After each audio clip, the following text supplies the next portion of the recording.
I don't mind saying that. We are better. We live it every day. We are all about getting out and being in the field with our product and understanding it better. And so is our manufacturing team. I mean, I don't have a bunch of people somewhere in the Philippines or wherever, manufacturing and assembling our product. It's done right in our facility.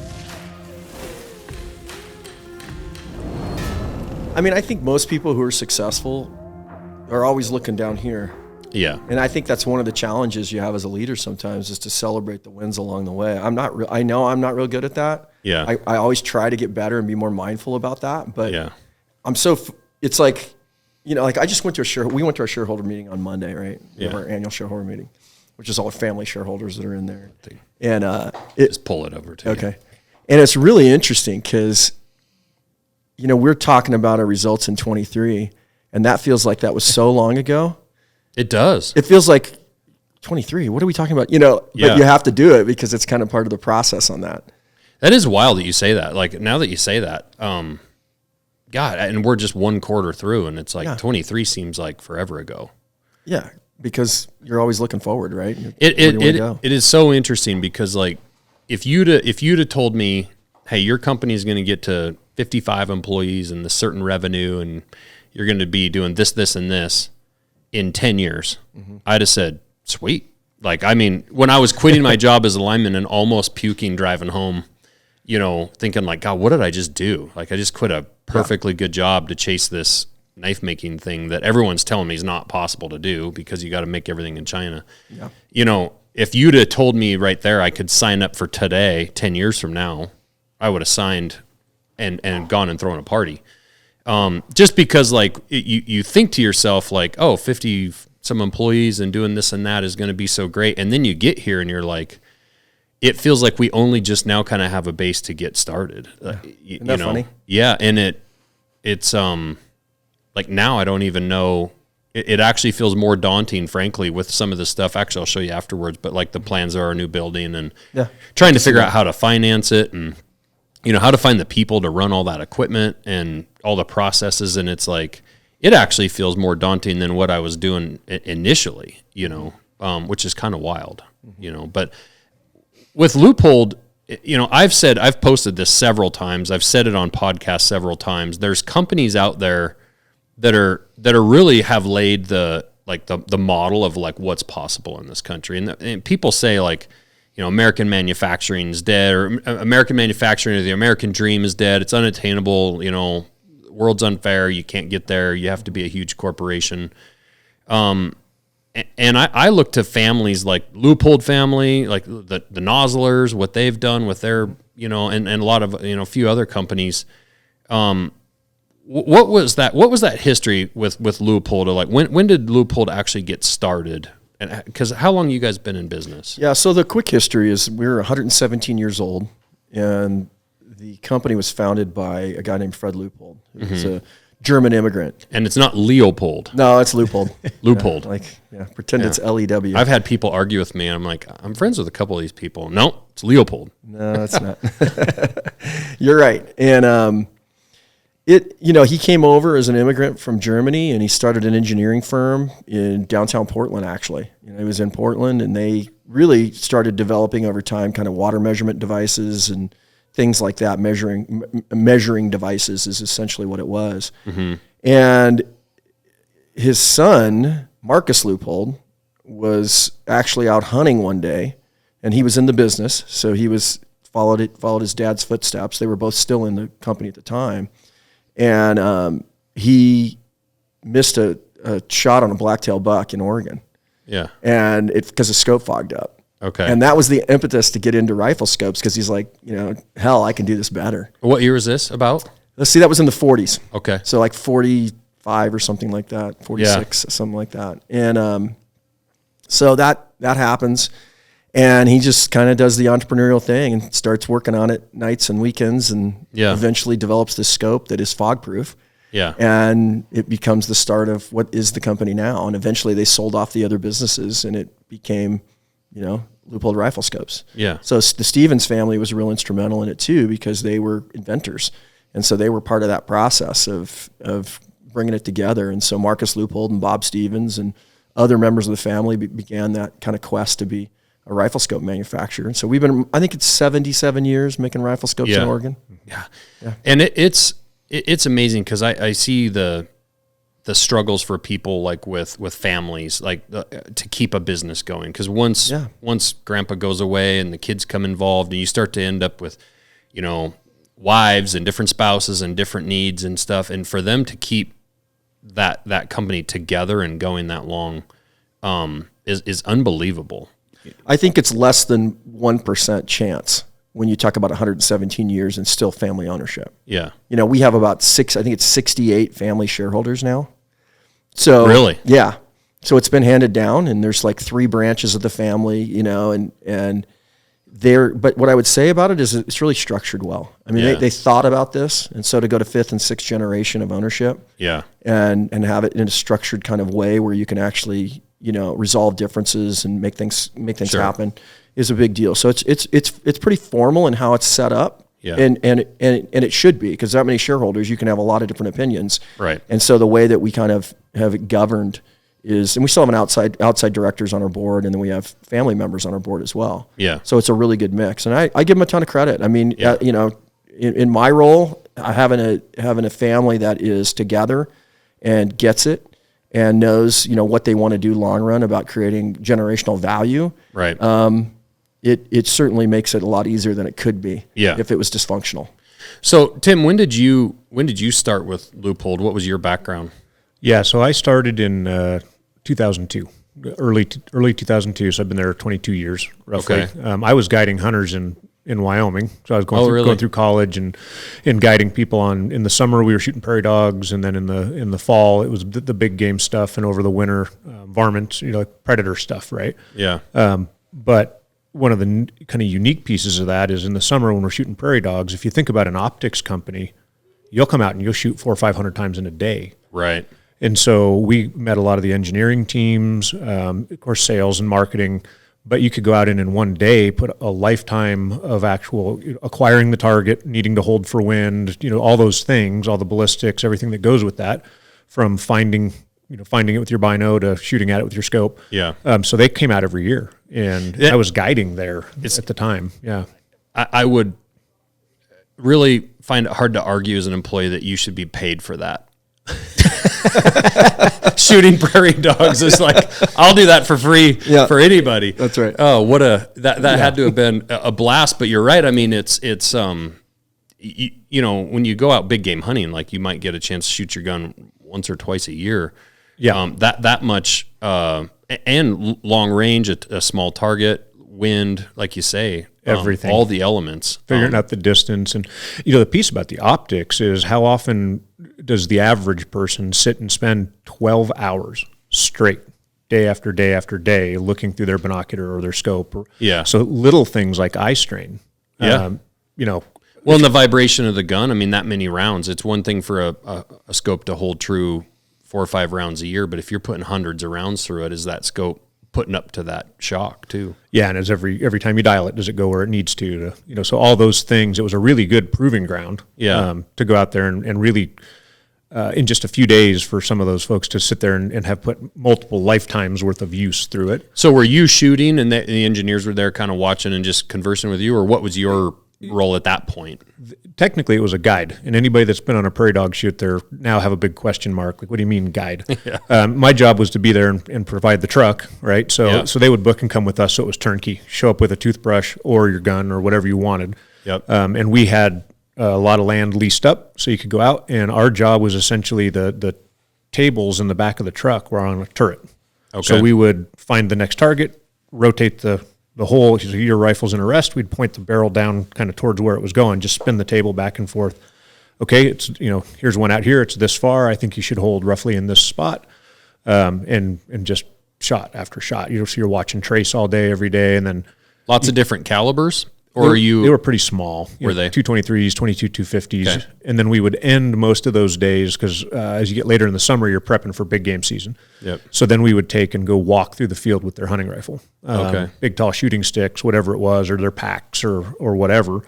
And so now if you're hitting prairie dogs at 400 and 500 yards every time with your hunting gun, Yeah, you're ready good for to go. you're ready for a deer or an elk hunt, right? And so we would end it so you didn't get recoil sensitive first thing in the morning.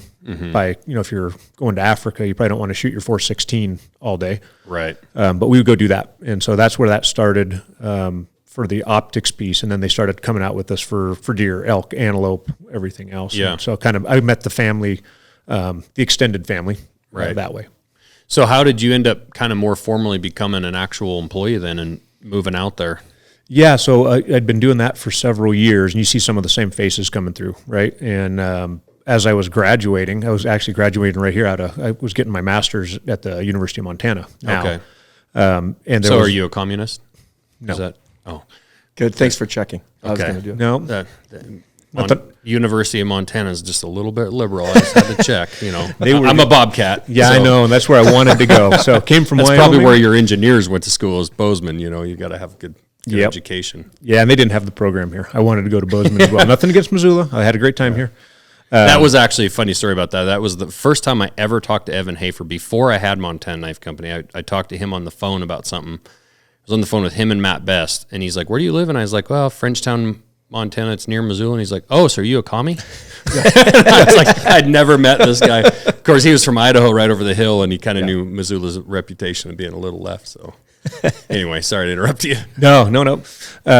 And so after doing some of that, I was graduating, right? And I was done and getting ready to go look for a job. And they said, we have an open position right now, or there will be soon, in our tech support team. So, What was your degree in? It was education based, Okay. so teaching and some of that stuff. And quite frankly, after I got into that a little bit farther, I realized it wasn't for me, but Yeah. I wasn't going to quit either. So just finished it out. And then I was actually planning, I had it set up where I would guide Wyoming, Colorado, Montana, and Alaska and be able to do it pretty much year round with the different seasons. Yep. But they said, well, we've got this position. And so I liked the people. You could feel the culture. I mean, even Sure. on those trips, I could just feel it. Everybody got along, you Yeah. know, and they really cared about each other. And that was interesting to me.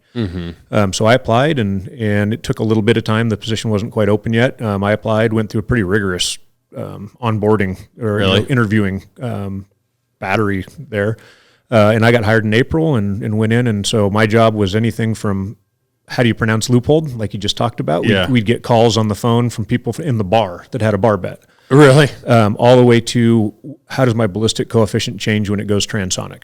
Sure. And so that was a great starting place because you had to know how everything inside the scope worked. You had to know Yeah. exactly why it did what it did so that you could apply it to you name it in terms of questions, we got Yeah. them, right? And so you spend a couple of years answering any and every question that comes in, you start to get a pretty good feel Right. for it. So I was So really you blessed to start as there. really in customer service and kind of entry level role. And what's your position today? Today I'm the vice president of product and marketing. See, that's what I think is so cool, and I want to hear kind of how you got in with Leupold. But to hear like somebody starting at that entry level, I mean, as a guide, and then into the customer service, and then work your way up through a company. We tell, and I also, what struck me there is like the feeling of the culture of the company. Like when they were just coming out, like you could feel that culture. Mm-hmm. That's something we talk about a ton around here. Is like we really want to have that cool culture that. Because I think that attracts other really great people. Like we can teach pretty much anybody what they need to know, but you have to start with that right person, the right culture, the right. I even when I look at resumes, schooling and all that stuff's fine, but like I'll go look at their social media page. Like, what do they do on a Saturday morning? Are they getting up and going and hiking with their dog? Are they fishing? Are they going and doing something with their family? Or it's like, do they just sit around and play video games, and are they drunk all weekend? It's like, I want people who are like motivated, doing whatever, something. Because I feel like that rubs off, and like so many of our young people here on the weekends, they're going and doing stuff together. They're out here shooting bows together. And I feel like it makes a more cohesive group of people than at work. And like, even when they go to shows together, you can feel it when you come to the booth that like they actually all like each other and they're all active people into something, you know. What was how did you start with Leupold? So I've been there about 10 years. And you're the CEO? Yeah, I'm the CEO. So I actually been in the sporting goods business my whole career. Mm-hmm. And I had been at the previous company that I was the CEO of, a company out of Colorado. I'd been there 14 years, went through a transaction, and at that point I was kind of ready to to be done. I had a change of control agreement. It was part of a public company at the time, and actually it was private then, and was being sold again. And so I just exercised that and took my equity out, and I was going to actually go hunt in Africa for a month and do that. And then I actually saw that Leupold and Stevens was looking for a CEO in sporting goods business, which is kind of crazy. So I didn't get contacted by a headhunter or anything. Really? I just saw it, and I hadn't done a resume in 15, 16 years or something. So I did my resume, I sent it in, and they called me and said, "Hey, we want to throw you into the mix." So I ended up having to cancel my trip. And went through a process, and they picked me. So how much was like culture and that kind of stuff, personality and culture, a part of that process? I came in at a transitional time. I think Tim can attest to that. Tim had actually left the company for a short period of time before I ever got there. And then he and I got together, and I was able to convince him to come back. But we, at that point, I think it had, like all companies that have success, I think it had gone through a period of time where it had become, complacent. Probably kind be of the a word I rough would patch. use. And we had plenty to do. Yeah. So, just began a process, and but that's got to be. I mean, if you have a company that's around 100, what'd you say, 118 years, 117 years, like, there's going to be a lot of transitions in 117 years. Absolutely. I mean, family members coming and going, employees, all kinds of stuff. Good leaders, bad leaders, like, if you sat here and said everything's been perfect at Leupold for 117 years, it'd be like, you're not telling me the truth. The company's had its financial issues. It's had issues over a period of that time that, there's been a lot of questions, bad acquisitions. There's all kinds of stuff that's gone on. Right. And, for me, it was just, I was attracted because I was a hunter and I had a ton of gold ring scopes in my safe. That was what attracted me. And then I kind of looked at it and went, okay, I live in Colorado. That's pretty good for what I love to do. Yeah. But Oregon's not bad. Yeah. So I can probably do this, and so I took the chance. And I think that, you come into a situation like that and you just gotta get your arms around it. And what I will say is what impressed me and what convinced me to actually do it was the shareholders themselves. Really? Yeah. And that's because I could see that it had family ownership, and it was committed to creating long-term value, long-term generational value. And for me, as what I had done previously, I had transacted a number of times, and as a CEO, it's hard when you're kind of working on 3 to 5 year plans all the time. Right. That's your kind of time frame. Right. And so to be able to have a shot at doing something where I could set a 10-year, 15, 20-year plan in place and execute to that, which we've done. Yeah. And we're right now at every metric of the business is at an all-time high. Right. And it's because we've been real consistent in our strategy. I think there was a lot of good foundation there for building the kind of culture that we have today. Sure. But we weren't there then. Yeah. And so we had to go through a process of, I changed 14 out of 15 senior leaders in that period of time. Yeah. And we made a lot of changes to get the right folks in. And so today, I'll put our culture up against anyone in our industry by far in terms of our folks. And you've experienced it some. They can do it. But isn't it funny that the bottom line and your success kind of follows that culture piece? If 100%. If your culture is the wrong way, I mean, you can have the greatest product in the world and things going really well, but that culture, that cancer or that rot from within, eventually will definitely take its toll. Yeah, your values, which I think that you were getting to that, right? Which is, we have certain core values that are just non-negotiable. Right. They're just non-negotiable. And if you want, to be in this kind of company and we don't fit you, that's okay. Right. You can go somewhere else. There's other jobs out there. Yeah. Because we're going to stick to our values. We're going to manage by those. What are examples of those things? I think one is true collaboration as an example. And it's something where, I don't want any politics in a company. And true we got 750 people. So when you talk about true collaboration, it's just, we work out something. If Tim and I have an issue, we do it with respect and candor so that we can move on, not an email behind my back or his or another team members or whatever. That I just won't put up with that. Yeah. God, thank you for saying that. Dude, when I was in my last job at the power company, there was just, and I've told our employees this several times, if I hear like you trashing somebody or talking shit about the way that, you know, Lindsay dressed today, or why the hell is so-and-so doing that? It's stupid. If I hear that kind of stuff, I will fire you in a heartbeat. Because that kind of cancer, because what you end up finding out, and what I found out at that company is, you know, we're all together today and we're talking about how, you know, terrible so-and-so is and whatnot. And then they would switch up crews and you'd be on his crew and they'd be talking about how terrible this and that. And pretty soon you end up finding out, like, oh, everybody's talking shit about everybody. There's no actual, you can't trust anyone. No. And it ends up, and then like when a you know, like a foreman opening or something comes up, it's just this big jockeying for position and tearing down. And I swear that was one of the biggest things when I started this company. I'm like, I want people to be together. There's going to be plenty of room for growth and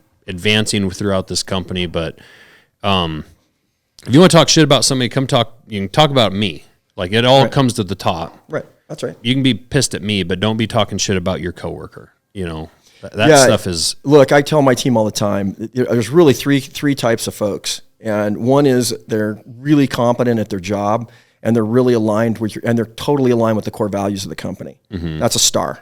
Yeah. So keep them happy, man. Do whatever you got to do to keep that team member happy. And then you've got those that are kind of not quite there from a competency perspective in terms of being able to get their job done, but they're learning. Right. But they're aligned with your core values. So you invest in them. Right. Because and we do a lot of those. We have a lot of young leaders now that we've invested in, and they are on their way to becoming stars. Yeah. You know.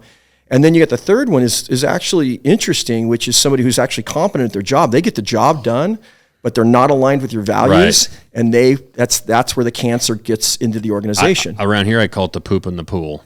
Yep. And that's exactly what it is. And seriously, like, I don't care how big a pool you're in. If I tell you there's a turd floating around on the other end of it, you're going to want to get out. You're done. It spoils the whole thing. Yep. And like you say, it doesn't matter how talented they are. It poisons it. It's the other thing for me is the phrase, and I tell people this all the time. If I hear the phrase, that's not my job. Man, drives me freaking crazy because you know, we have to wear a lot of, especially a company our size, we have to wear a lot of hats. There's a lot of us doing jobs that aren't technically our job, like jobs that aren't technically my job as the CEO, right, or the marketing director or whoever. But I want people with the attitude of like, well, I've never done that before, but I'll learn that, you know. And I try to explain to people that also builds you. Like, if you're the customer service guy, it's like, I've never done fulfillment, but I'll step in and try it instead of not my job. Guess what? Down the road, you're where you are. You know, you're the vice president. That's a mentality and an attitude that person will go somewhere in a company. If they're like, oh, I've never done that, and all right, it's a little scary. I'm not sure if I want to run a CNC machine or not, or if I'm going to know how, but I'll try it. Like, that's the kind of employee you can build. Mm-hmm. You know, that's it. What other jobs did you do kind of along the way with Leupold? So I was answering the phones, got into a little bit of a supervisory role there. So I got an intro to leading some folks, and then transitioned over to the marketing team and was writing a lot of the copy that would go in. So instruction manuals, some of that stuff, because you get pretty proficient at explaining how a product will work, and then you realize where people trip, right? And so if you can manage that delivery so that, hey, if I get this new thing, and of course this was all printed manuals at the time, how do I get them from point A to point B as intuitively as possible? And then I started managing some pro staff and some others, and my heart really always lied with the product. Yeah. As I would get to see how I used it, how the clients that I was guiding used it, how the people on the phone were using it or thought it should be used. And so then I went over and started working on the product development side. And started out with mounting systems and some other things, and then just kind of kept adding some of the stuff to it. Love it. I love that every day, playing with the new stuff and just trying to solve problems for people. Yeah. What the Made in America thing, what have been the discussions over the years? Because this is constantly a challenge. I mean, I'm hit up every day, as I'm sure most manufacturers in the U.S. are, about, outsource to here. You can do this, that. You can save margin and whatnot. And it's tough because maybe not every single product in a company's line can be made in the U.S., but you guys have definitely made a huge point at doing as much as you can in the U.S. What's that discussion been like, and how's that evolved over the years? Well, I think when I came in 10 years ago, there had been a lot of talk about, should we be sourcing more and what should we be doing? I think that was kind of one of the big things that folks in the company had an issue with. That was going on. Mm-hmm. And luckily the family just was kind of like, we're going to make a change here and we're going to get our head around what we want to be in the future. And it was pretty clear to me. It didn't take long to know that, that was the wrong thing for us to do, actually, for us. So any optic that you mount on any kind of firearm, get behind it and look through it and pull the trigger, that has to be made in our factory in Beaverton, Oregon, period. And so that's the moment of truth for us as a company. I mean, rifle scopes are what we're all about. I mean, we do a lot of other great products, and we do some other products that we make in our factory. But at the end of the day, the epicenter of our brand is rifle scopes. Yeah. And so we've just said, you know what, that's the way it is. Anything you look through and pull the trigger, it's got to be made in this factory or we're not going to sell it. Sure. Period. And I think the customer loves that. The other thing too is we're better at it than other people. Yeah. I don't mind saying that. We are better. Yeah. I mean, the people we live it. We are every day. We are all about getting out and being in the field with our product and understanding it better. And so is our manufacturing team. I mean, I don't have a bunch of people somewhere in the Philippines or wherever, China, right? Manufacturing and assembling our product. It's done right in our facility. So the ability to control quality, the ability to test it, the ability to do so many things, and we're just really good at that. It's not easy. Because rifle scope can have as many as 220 parts. Yeah. And we guarantee them for life, by the way, which is an interesting legacy that old Marcus gave us, Marcus Leupold. That's the other thing he did, is when he put a gold ring on a scope, he said, you know what this means? Because the engineering team at the time told him, no one will ever buy a scope with a gold ring. Really? Yeah, that's what they told him. And he goes, oh, no, they will. That's hilarious. Yeah, they will. He said, and they'll know that when they get a gold ring that they're getting the best. That it's wasn't wrong. Guaranteed for life. It's cool. So I saw that firsthand. I came through and got to do a factory tour last year, and I went through that section where there's scopes coming in for repair and warranty work and whatnot, and there were boxes in there that looked like these collectible, scopes from the 50s and 60s. Yeah. Some of them still in the original box the customer had kept, and I saw your guys' team taking scopes apart, replacing parts, doing whatever they were doing, and then also taking them through, and the new scopes, like the dunk tank, where you guys are checking, because you guys pressurize those scopes, right? What's the gas inside the scopes? Nitrogen, primarily. Nitrogen. Yeah. So they were dunking. The thing I saw dunking was at the time were the brand new scopes, and looking for air bubbles and whatnot. But you guys were also doing that process with the refurbished scopes or fixed, whatever. And they kind of explain, like, unless the thing's just, frankly, completely destroyed, then you guys would return something comparable to it. Is that right?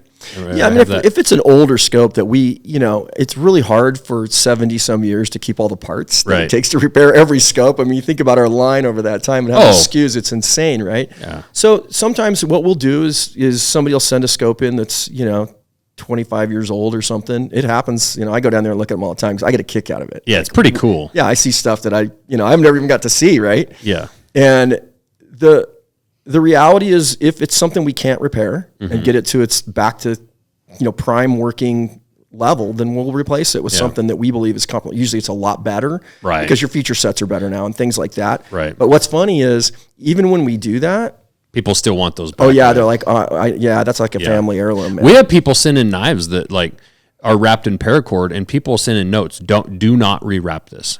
And it it's only a couple years old, but it's dirty and whatever. And the one guy, that got missed on the form, frankly, here, and we rewrapped it because that's just it's just the norm, really. Most people do want it rewrapped.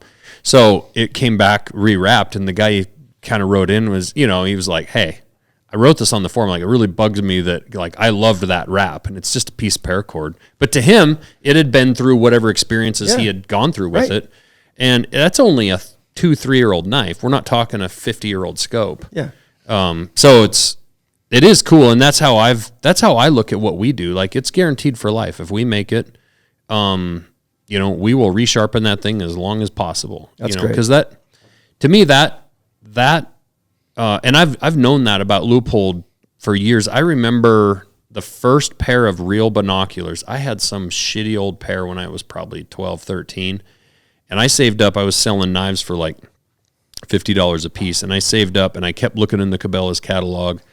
And I was probably 16. I bought a pair of the Wind River binoculars from you guys, and I mean, to me, that was, I want to say I spent maybe $300, $400. I can't remember how much they were, but whatever it was a lot at the time for a high school kid. Yeah.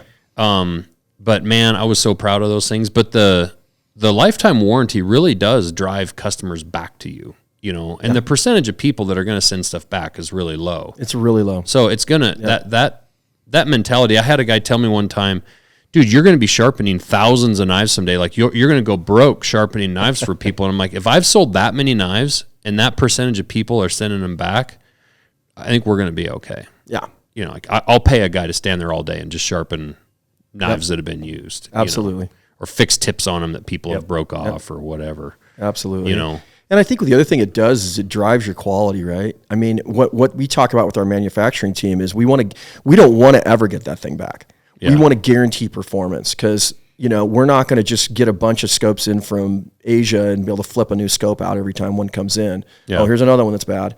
We want to really look at it and go, okay, how are we going to improve this? How do we improve this design? What do we do? But we want to guarantee performance because when you're on the top of the town and you have that tag that took you 10 years to get, there's no FedEx that shows up with another scope. That thing has to work. Yeah. It better work. So that you guys really changed my my view of scopes. Cause like I always had this view that like you kind of had to be careful with them and like, you know, at any little bump, you know, they you do with some of our competitors, I guarantee it. You bonk the counter and all of a sudden it won't hit. And I was at Winterstrong at Bert Soren's and Buck was there. I was wondering if you're going to say something about our military team. They'll change your eyes. Yeah, so view it, huh? He's going to talk about parallax and freaking equal ax and whatever the hell. I don't know what all these terms are.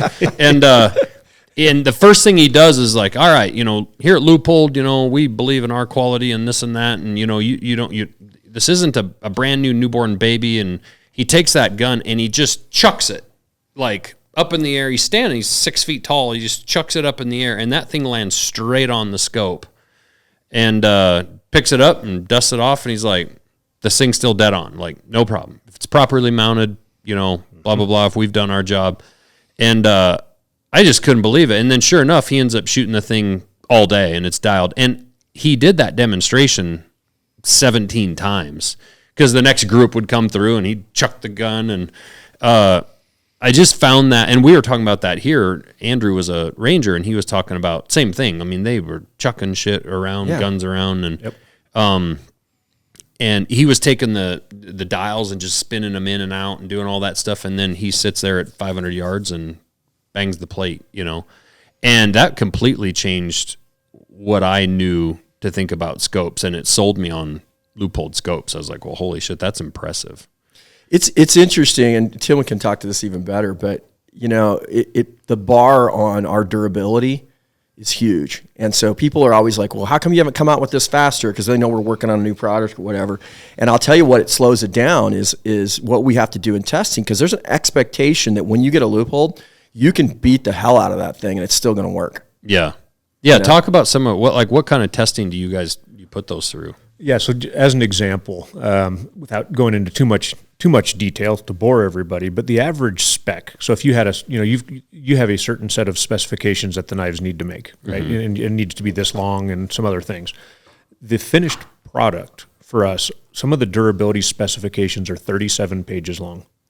Really? The drop tests, the freeze tests, the cycle tests, the vibration, the recoil, the point of impact shift, to the point that we've needed to build all specialized equipment just to test it.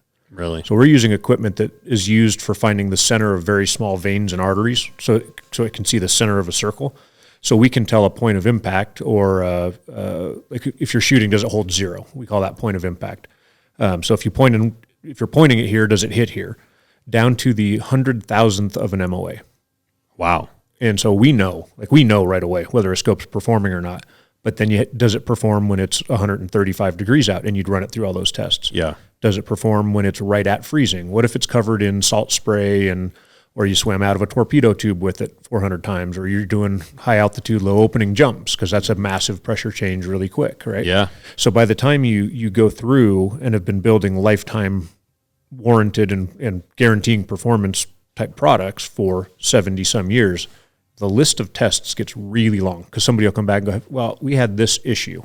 Right. Okay, let's dive into it and figure out what it was, and how do we make sure that never, ever happens again. And so that is incredibly difficult. Of course, the team gets good at that. They can predict those things, and then we can simulate all that.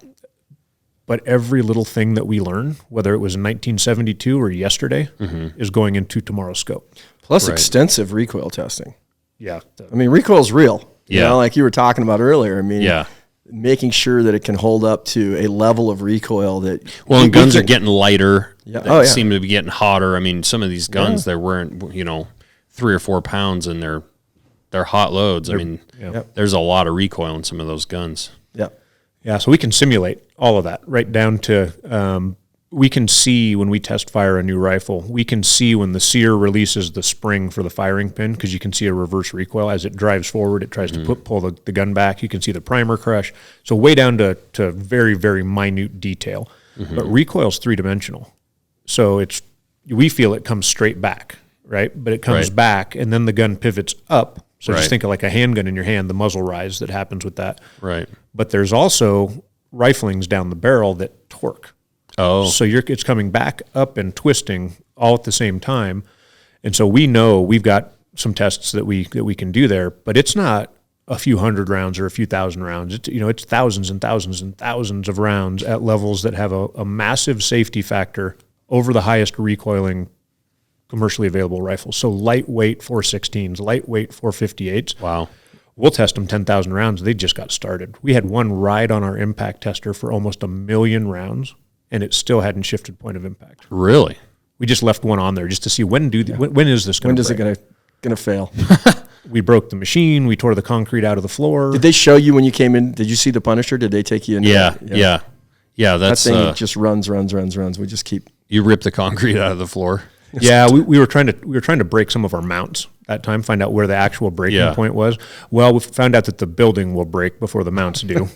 So we actually ended that testing. Because with some design theory, we're like, I don't know if you're going to get there. Yeah. But we wanted to find out. So we know you can do, with 10,000 impacts, you can simulate a lifetime of use. But we wanted to find out when is it going to break. And so if you're only testing one or two, like we will do on the engineering side sometimes, you need a counterbalance, because it's so violent that if all the weight's on one side, you get kind of a big lever arm pulling it over.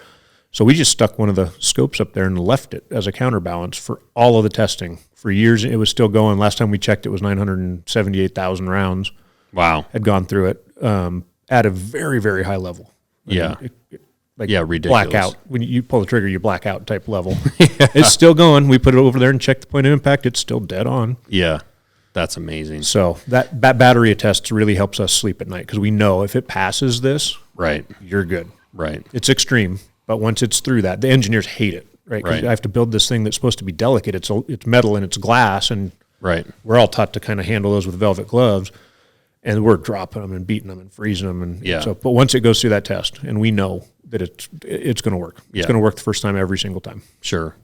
What have been the challenges of the kind of the changing technologies? I mean, you think about just in the last 5-10 years, but I mean, especially since you started, with the technology piece, digital rangefinders and all the different technology pieces with mapping and whatnot that have come out. Because like I look at how much Leupold in 100 years has had to adapt. I mean, we're making knives, and there's, going to be a little bit of adaptation here and there and whatnot in there. But like the fact, like electronics came along, like that was never a thing. Electronics were never a thing at certain point in Leupold's history. And then they became everything today. I mean, everything's got electronics hooked to it, and, it depends on what state of what you can use and what you can't. But how has that been a challenge for Leupold? Well, I mean, I think specific to our product, it's, the thing with us is, electronics can hurt your durability. And in other words, they tend to fail faster than our rifle scope's going to fail. Yeah. So we got to make sure that when we put a system in, whether it's just a fire dot that's just simply a dot, or whether it's, anything else that we do around, putting something electronic in a rifle scope and or a rangefinder or binocular or anything else, right, that it's got the durability factor that our brand is known for. Yeah. So that's one piece of it that's real. Yeah. I think the other thing, and I think, Tim and our team, our optical design team has done a good job of when you start putting electronics in binoculars, for example, and I think the product, we just came out with a new range-finding bino, and we'll have another one down the line, when you look at our optics there, they're really good, because a lot of times you put the electronics in there and it actually diminishes the optical performance of the bino. And so when you looked at a lot of binos that were out there, they had blue tint or a yellowish tint or whatever to them, and you don't want to look through them all day. Yeah. And that's one thing we won't compromise on, which is you got to be able to, the first thing they got to operate is a bino, and they've got to have the the ability to manage light, which we're really, really good at. We get a lot of accolades for our reliability, but we should be getting as much or more for how we manage light and how we perform in low light conditions. Really? Because our brand is really, really good at that. We have a great engineering team that works on that all the time. And I think that, managing the electronics to make sure that they're not diminishing what you're getting from an optical perspective is really, really important too. And you might talk, we just launched a product yesterday that's, talk about the 5000, and we just launched it yesterday, actually.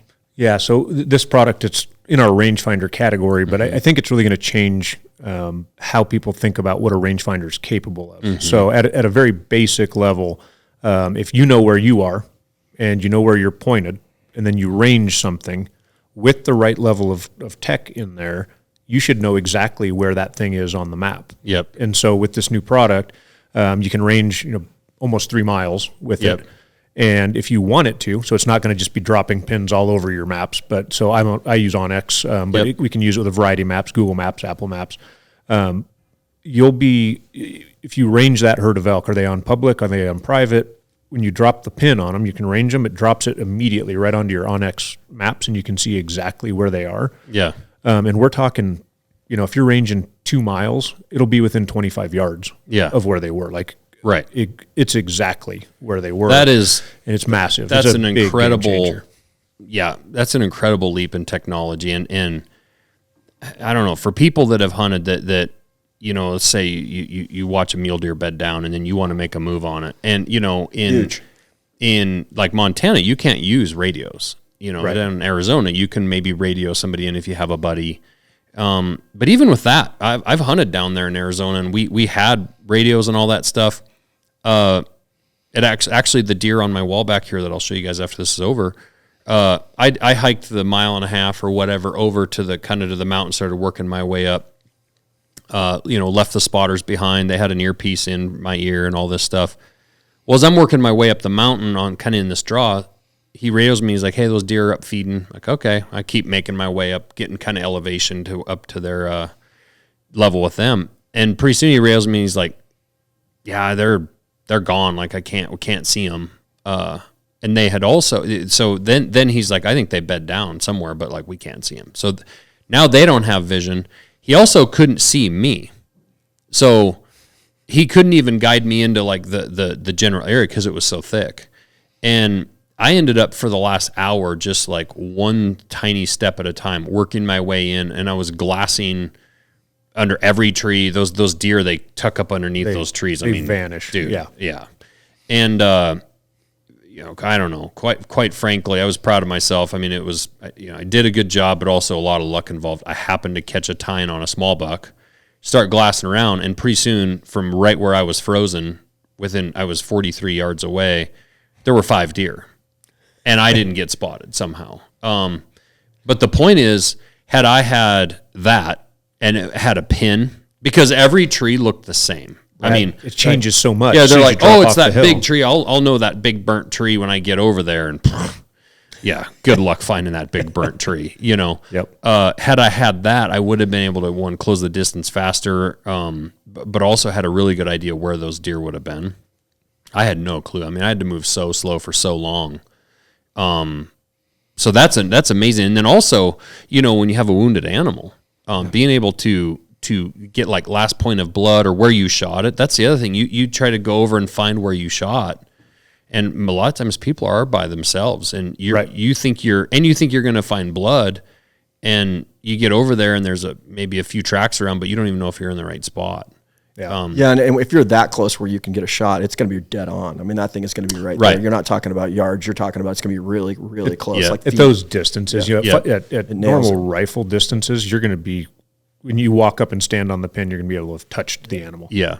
Yeah, and I don't know how many times we've all done it where you think like there's a rock outcropping and like it's so obvious, and you get over there and there's doesn't more look rock anything like that. Nothing like and it. Even at short distances, it always kind of amazes me. Yeah. Where I'm like, oh, he's right there. That's going to be easy. And you're over there like, I can't find him. Right. I know he's dead. Right.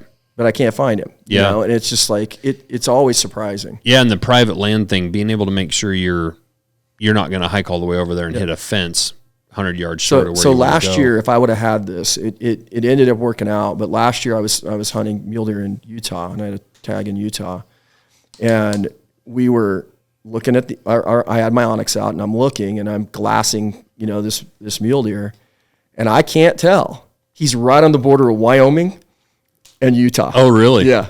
And so I'm like, I can't shoot this deer because I don't, he was too far at that point anyway, but I didn't want to go make a move on him because I would push him into Wyoming for sure. Right. He looked like he was just on Utah, but it wasn't far enough where I was going to take a chance. Right. I'm not going to do that. No.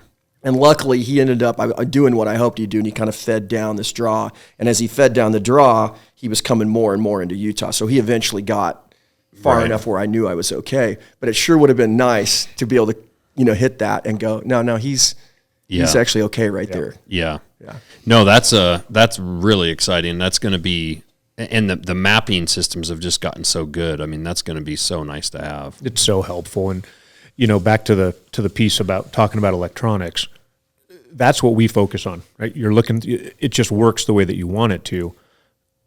But if you don't put the optic first and the performance first, that's not what's going to happen. So something as simple as the display that's in there, Bruce mentioned it a little bit, you kind of see a blue tint. Well, this is where having the engineering team on hand really makes a difference, because you and I, we think about it, well, there's red letters in there. Mm-hmm. In order for you to see those red letters, there's actually a display that's hidden down out of the line of sight, and it's reflecting off of one of the lenses in there and bouncing back to your eye. Well, if that coating reflects the display image back to your eye, it's also bouncing all of the red that's coming in through the front back off. Oh. So look on a color wheel sometime. The reason it looks blue is because you're cutting out all the red. Yeah. So we go through and look at that and figure out what light do you need in low light situations. How can we put one little element with what we call a notch filter, so it's only one specific wavelength that comes out. I could nerd out all day on all this stuff. Right. But realistically, what we want are these conversations. It just worked the way it was supposed to. Exactly. We're supposed to have the hard part, not the consumer. Not like, well, I can't look through this thing. I have a binocular. What I actually have is a rangefinder that has a binocular on it. No, it needs to be a binocular first. Right. You can use it all day, every day, like a binocular, perfectly pristine image. And then, there's also a distance finder. Or in this case, when I look through it, everything looks like it's supposed to. I can tell exactly where that deer is. I know when I drop this pin that it was on him. Right. And now I know it's not within 500-600 yards of where that pin showed up on my map. It's exactly where it needs to work the way you expect it to work. And that can be difficult sometimes. We've developed an app that makes it super easy. I mean, that's the big thing with me, because you all know, it's great when we're on the range and we're goofing around with stuff and you can take complicated stuff. But when you're out hunting, when you're actually in the heat of it, it's got to work simply. Right. It's got to be easy. What's the name of the app? It's called the Leupold Control app. Okay. So you can download it now. It's available now. So you can go to your app store and it's on there. And then buy this rangefinder and it's the RX 5000. Yeah. And other than paying for Onyx, does it cost anything or? It actually will come with, so we're putting a 3-month subscription in there. It doesn't cost anything because it'll work on your Apple Maps, your Google Maps. It'll give you a latitude, longitude if you have a different map that you preferred to use. Okay. We've just looked at the numbers and the number of people using Onyx. That was a logical place to start here. Right. So it'll come with a subscription for that, but you absolutely don't need that. Right. I like all the other benefits that come with it. Right, but the Leupold app. Yeah, the app's free. Yep. App's free. It's there. It's named control because we're not going to feed you a bunch of stuff on that. It's so you can control the product. It's easier. The rangefinder only has 2 buttons on it. So in the past, you're sitting there scrolling through menus, you push the top button 3 times, then push the left one twice, and then you got to spin around. Yeah, and you kind of stand on one hand. So now you can. We're all used to programming something from our phone. So now you can just control the product. I want it to be this one, this ballistics group. Hit the button, and then just forget about it. It should just work. Yeah, that's amazing. What have you guys found with the difficulties? It's funny, you don't make guns, but you make stuff that's mounted to guns. So marketing wise in this world with being shadow banned on social media, I mean, we deal with it. We make hunting knives, but man, the shadow banning stuff, the constantly being worried about, they're going to shut your website down or your Instagram page. And, have you guys had to deal with some of that? Oh yeah, of course. Yeah. I mean, it's the same. We can't show a gun, and we get, depending on, I think it's all who happens to look at the page that day or the post that day. Yeah. There doesn't seem to be any logic to it other than just who happens to get a hold of it and their own personal beliefs or something. Does Leupold get involved in some of the, I won't say politics, but more like the 2A stuff and the lobbying and some of that stuff in Washington, like just leaning on, our legislators to make the right decisions? Do you guys? Yeah, we're heavily involved in that. So I'm on the board of governors of the National Shooting Sports Foundation, which is really the trade organization that represents the firearms industry. Okay. I think with today's environment, that's the lead group. If you look at who's doing what on Capitol Hill for Second Amendment rights, the NSSF is, the NRA has, kind of gone through the stuff they've gone through. And so we've become the #1 target, which means we're doing our job. Right. For kind of all the anti-gunners. And it's a really great group. And so we're heavily involved in that to make sure that we're out there every day protecting our Second Amendment rights. And, I think it's pretty clear that we got to fight on a state-by-state basis now, so that the fight is changing. There's still going to be national stuff, but I think with our Supreme Court, I think we're okay for now. Right. And executive orders probably are tough to get through, given it's called the Second Amendment for a reason. Right. But the reality of what states can do and the things that they try to get through, and you see it all the time in California, Oregon, Washington, Mexico. I mean, there's other states, right, where Colorado now. Yep. You're seeing a lot of fights that are at the state level, and I think we as hunters and as shooters, we have to understand that we don't only engage on the national kind of thing, but that we're smart enough to engage at the state level. Right. Because that's where they're trying to beat us right now. It's true. And you see what like that Coloradans for Responsible Wildlife Management, those guys are doing with the wolf stuff, and there's stuff happening in Washington with bears, and it's just it's hunters too. It's not just Second Amendment rights. Correct. It's the right to hunt. It's the whole entire kind of ecosystem from hunters to hunters, trappers. And then into the whole gun space and knife space, frankly. Yeah, and if you don't pay attention, the way these bills get written, that get through. So I'll give you a good example. I mean, we lived it right in Oregon. So Measure 114, which didn't get a lot of national attention until after the election, but it made the ballot in the last cycle. Measure 114 got passed by a very, very narrow margin, less than 1%, and the thing that's sad about it is I believe wholeheartedly today, if that was put up again, it would get destroyed. It would not pass because Oregonians that hunted and fished and loved the outdoors didn't pay attention. And they just didn't. That's the truth. And I would say some people won't like to hear this, but I don't think our industry paid attention to the way they should. And I've made that pretty clear. We were one of the leads on this thing to really try to fight it. And I think that we could have defeated it without having to go and do what we've done now. It's been declared unconstitutional, so they haven't been able to put it in, and it's kind of sitting in that world right now, which is not a surprise because it is unconstitutional. But the fact of the matter is we could have beat that bill if we would have been awake. Right. And, I think Oregon Hunters Association gave a stat out the other day. I don't want to, this may not be exactly right, but I think it was only like 20% of people with hunting licenses voted. Yeah, and come on. People will sit around, they'll get all riled up watching Fox News on some national thing or on Israel and Palestine today, and on China and Taiwan tomorrow, and on Ukraine and Russia the next day. And unfortunately, like we as citizens have very little control, if any control, over any of those situations, right? I mean, you can try to put the best representatives in on a national level, but like you can bitch all you want, you can post all you want on Instagram and make this big deal.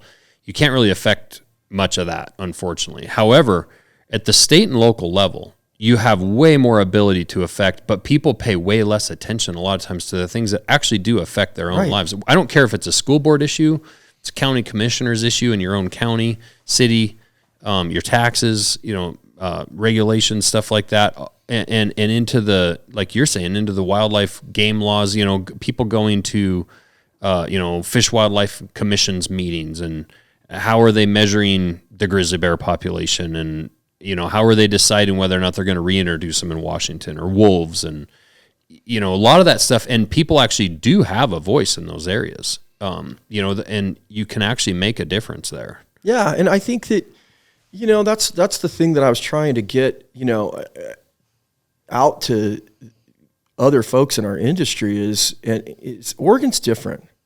Oregon isn't California. Mm-hmm. I know we get thrown in that because Portland has this little weird thing that's gone on. And you do out here in Montana, you get kind of thrown in that whole deal. It's the truth, but I'm going to tell you, it's a great state. We got great hunters and shooters there. It's an incredible state from a game standpoint. Yeah. And the reality is, that stuff should not pass there, because I guarantee you the majority of Oregonians don't believe in that. Right. Washington's the same way. I mean, Eastern Washington's, farm country, ranch country. I mean, a lot of these states are just controlled by I shouldn't say it's a large population in a small area. Right. And they're setting, regulations and laws for an entire state that generally don't agree with it. Yeah. And the anti-hunt groups and the anti-gun groups are more organized than we are. Let's just be honest. We're fragmented and they're not. And so they come in, and if you look at the donors, they out on Measure 114, they spent 3-1 what we spent. And the thing about it is that all the money came from out of state. Yeah. You passed it. I don't know if you saw it, but coming right in here in Frenchtown, there's a billboard up right on the I did see that. I was going to ask you about that. Wolves, killing wolves harms all, or whatever it says. It's an anti-wolf hunting, pro-wolf thing. How often do you pass billboards on the interstate that, hunting is the key to conservation, or hunting is, gives you access to trailheads, bikers? How often do you pass pro-hunting billboards on the interstate? Right. We don't do that, but those, Footloose Montana, they're going after trapping all the time. And like you say, they're being funded out of other states. It's not coming from Montana. No. It's coming from out of state. Yep. And they're putting it on, Interstate 90. This is the busiest highway, in the north half of America. It connects Seattle to Boston, and thousands of cars driving by it every day. And you'll go drive the next 500 miles, and how many pro hunting billboards will you see? It's a great point. So. Well, that's what I love about Elk Foundation, right? Where we're over here for their 40th anniversary, and it's they do an amazing job of what they do for conservation. But they have a great tagline that you can it's called "Hunting is Conservation." Yeah, and it really is. And when you look at the stats behind it and how that's laid out, it's so true. And it's not only true in America; it's true over the world. Yeah, and the work that they're doing, and a lot of these groups are doing, are putting those elk on the landscape and keeping those elk on the landscape for other people that don't hunt to look at them as well. But it's hunting dollars that's driving a ton of that. And somebody asked us, we donated money to that wolf group down in Colorado as a brand, and I put up a post, and it's kind of tough. It's like it feels a little bit like, look at us, right? I put up a post saying, hey, we're giving $5,000 to this Colorado wolf group, and it's like a lot of times you want to donate money and be quiet about it because you don't. It's like, are you doing it for the right reasons if you're out there blabbing about it? But then again, if you're not out there talking about it and making people aware that hey, we're giving money to this, you should too, or at the very least, you should just go to their page and read and be educated. So when you go to the polls, and it's like this weird situation. And somebody asked me, why are you guys, you're a Montana knife company, why are you giving money to a wolf issue down in Colorado? And it's because it's, like you said, it's every single state. And if it's Colorado now, it'll be Idaho tomorrow, it'll be Montana the next day, and it'll be back out in Oregon, and it's going to be bear, and it's going to be wolf and elk and deer and goat and sheep. They are relentless, and they're not stopping. No. No. No. That's the other thing with Leupold has done. I think one of the best jobs in the industry with conservation, with like donating to conservation. I've seen what you guys have done with Mule Deer Foundation and so many other groups. Where is that? Has that always been the family's view, or where does that come from? Yeah, I mean, one of our core values is called thoughtful stewardship. And I'm personally passionate about it. I know my team is passionate about it. And I've been really blessed, man, because I've been able to hunt my whole life. I've grew up in the West. I've been able to hunt all over the world. And I can't imagine my grandkids, which I have 4, not being able to do that. Right. And I just think that thoughtful stewardship is a family value. And when I say that, I'm talking about not only my family, but the Leupold and Stevens family and our team is one of our values, which is we want to make sure that we're making this better, right? And trying to improve things and protecting the sport we love and what has kind of built our company, which is hunting. Yeah, that's a fact. Yeah, and so we do it. I don't ever add it all up. I know we're a lot more than any other optics company for sure. And we're involved with almost every organization out there, and we rarely say no. Right. And so we're really proud of that. It's part of who we are. Yeah. No, it's very, very cool. Well, wrapping up real quick, talk about RMEF and kind of what's going on this weekend. Your wife, obviously, she's Riza.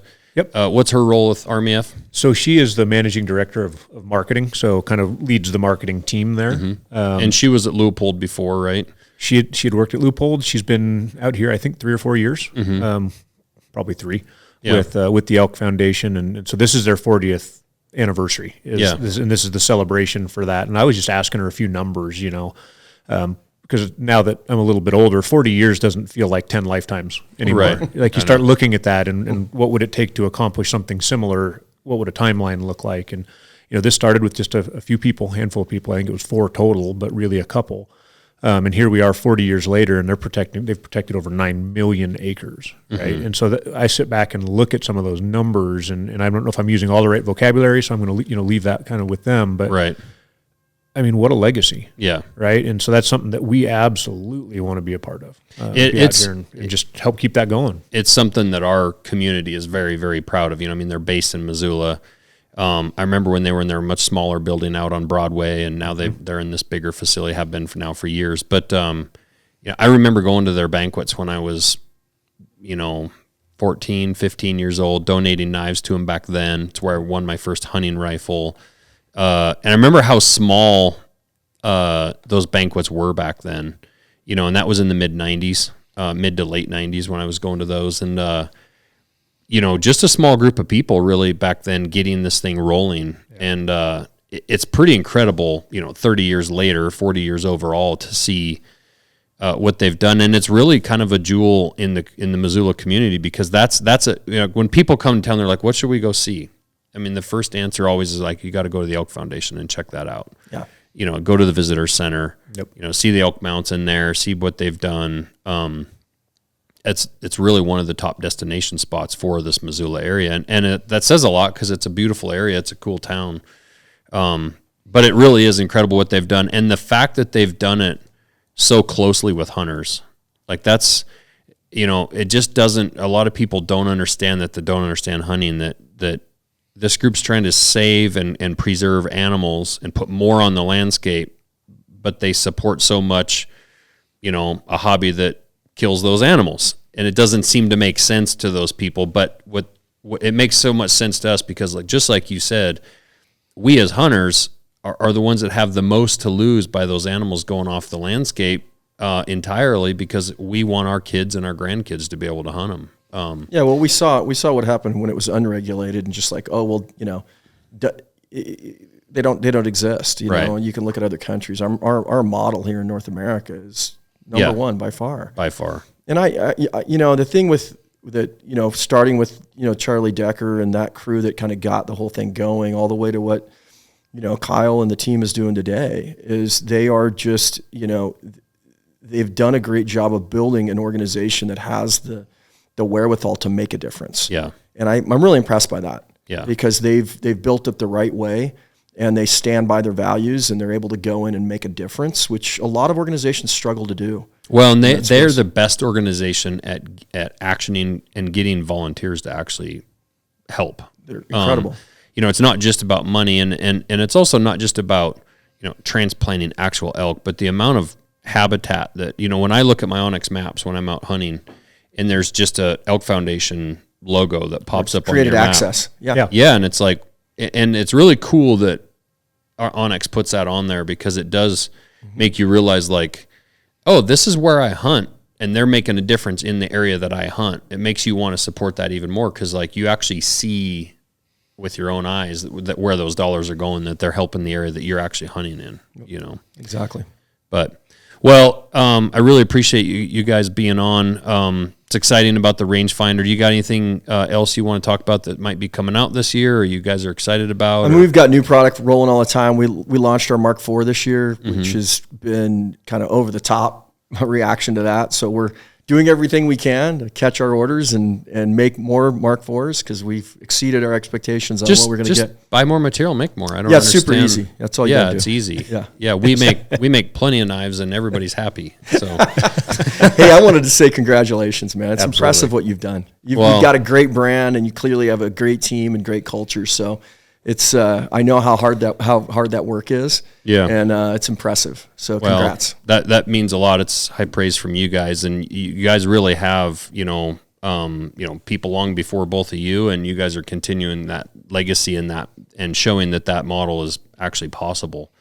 It's a little easier to do when you can look up and be like, hey, there's still somebody doing this in this country, because a lot of people are saying it's not possible, and it's hard, but most good things and most good outcomes take a lot of work and are hard. But the thing that's been really the most cool part of getting into this industry, because like 5 years ago I was just a lineman and a typical hunter, and I looked at companies like Leupold, and they seem, and I've said this a lot of times, they seem like huge brands, right? Yeti and Leupold and Black Rifle, or whatever, Nosler.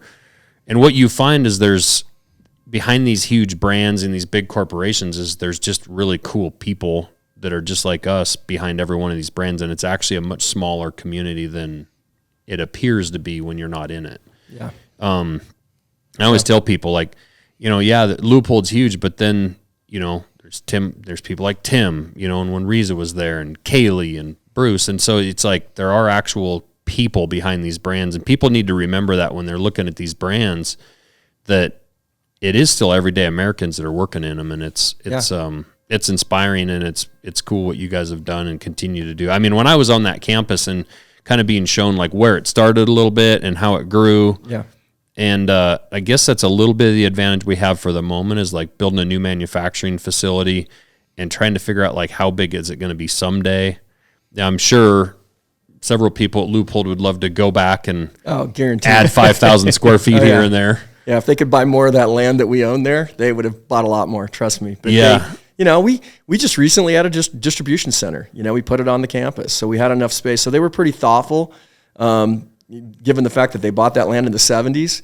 Yeah. It's pretty good. But, I just commend you, because the idea of making your product here and making it in America, listen, I tell my team all the time, I don't care about being the biggest. I want to be the best. Yes. And I think if you're going to make that pledge to be an American manufacturer, that's what you have the advantage on, is who cares about being the biggest? I want to be the best. I love that. That's something I've said to the team over and over. Being the biggest isn't, if I have to at a certain point, make a concession to our values and our how we want to run our business, it's not worth being number one. I mean, if we end up number 5, but people think we're the best, then I'm happy. Yeah. So, no, it's and it's also something that the employees are very, very proud of. Yeah, that they're a part of something special. They see the kind of coverage we get, and they see the different podcasts or stuff I'm on, and they hear the people complimenting us. And I always tell them, like, that's you guys. Like, you guys are part of something special. And I'm also very proud, and I think it's the same with you guys, where if I need a knife for Rogan, or, I gave a chef set to, President Trump the other day, I just go get one off the shelf. And it's not, you don't have to do a special You don't go do something special. I mean, yeah, we threw some laser logoing on it or whatever. But like I say, when you're sharpening that next knife, there might be hundreds and hundreds of blades there that you're sharpening, but any one of those could be for somebody that you might think is cool or famous or whatever. And so it doesn't matter if it's Bill from Ohio or if it's President Trump. They're all the same. Like we're not going to do anything different.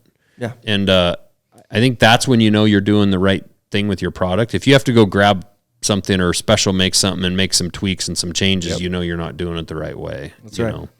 So, well, thanks again. I appreciate it. Do you guys want to put any of your social media or contact stuff out there at all, or just the Leupold website? That's probably the biggest, right, is leupold.com. Yeah. So jump in there and we can get you pointed in the right direction for about anything, whether it's call us if you have a tech question, that's 1-800-Leupold, or just leupold.com is the best way to get us. Awesome. All right. Well, hopefully we don't see people all over Instagram just tossing their rifles on the ground after hearing my story. So, all right. Thanks a lot, guys.